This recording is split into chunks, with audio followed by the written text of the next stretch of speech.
we are losing our listening. We spend roughly 60% of our communication time listening, but we're not very good at it.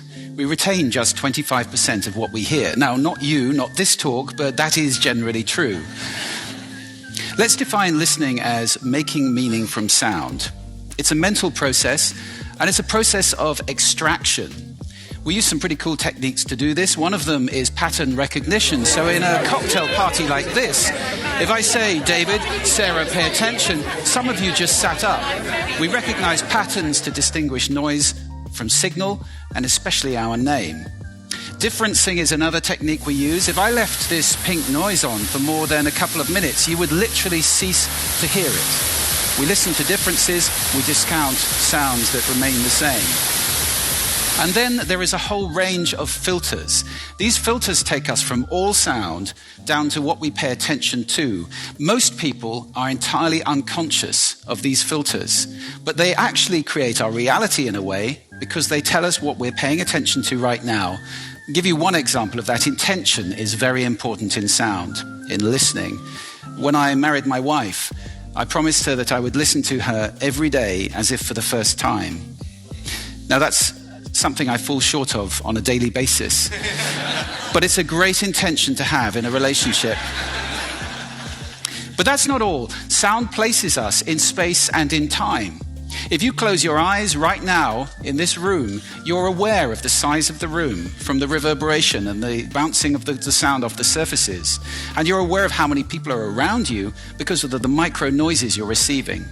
And sound places us in time as well, because sound always has time embedded in it. In fact, I would suggest that our listening is the main way that we experience the flow of time from past to future.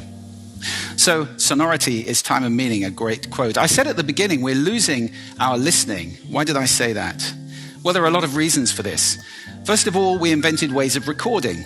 First writing, then audio recording, and now video recording as well. The premium on accurate and careful listening has simply disappeared. Secondly, the world is now so noisy. With this cacophony going on visually and auditorily, it's just hard to listen. It's tiring to listen. Many people take refuge in headphones, but they turn big public spaces like this, shared soundscapes, into millions of tiny little personal sound bubbles. In this scenario, nobody's listening to anybody. We're becoming impatient. We don't want oratory anymore, we want sound bites. And the art of conversation is being replaced, dangerously, I think, by personal broadcasting. I don't know how much listening there is in this conversation, which is sadly very common, especially in the UK. We're becoming desensitized. Our media have to scream at us with these kind of headlines in order to get our attention. And that means it's harder for us to pay attention to the quiet, the subtle, the understated. This is a serious problem that we're losing our listening. This is not trivial. Because listening is our access to understanding. Conscious listening always creates understanding. And only without conscious listening can these things happen. A world where we don't listen to each other at all is a very scary place indeed. So I'd like to share with you 5 simple exercises, tools you can take away with you to improve your own conscious listening. Would you like that? Good. The first one is silence.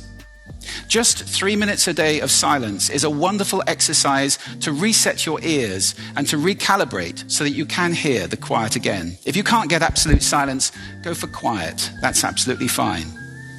Second, I call this the mixer. So even if you're in a noisy environment like this, and we all spend a lot of time in places like this, listen in the coffee bar to how many channels of sound can I hear? How many individual channels in that mix am I listening to? You can do it in a beautiful place as well, like a lake. How many birds am I hearing? Where are they? Where are those ripples? It's a great exercise for improving the quality of your listening.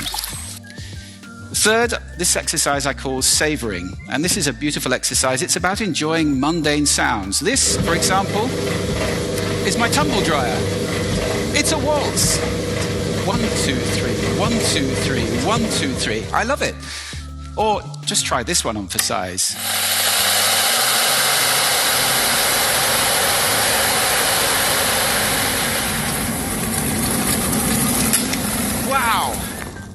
So mundane sounds can be really interesting if you pay attention. I call that the hidden choir. It's around us all the time. The next exercise is probably the most important of all of these. If you just take one thing away, this is listening positions. The idea that you can move your listening position to what's appropriate to what you're listening to. This is playing with those filters. Remember I gave you those filters at the beginning? It's starting to play with them as levers, to get conscious about them and to move to different places. These are just some of the listening positions or scales of listening positions that you can use. There are many. Have fun with that. It's very exciting. And finally, an acronym.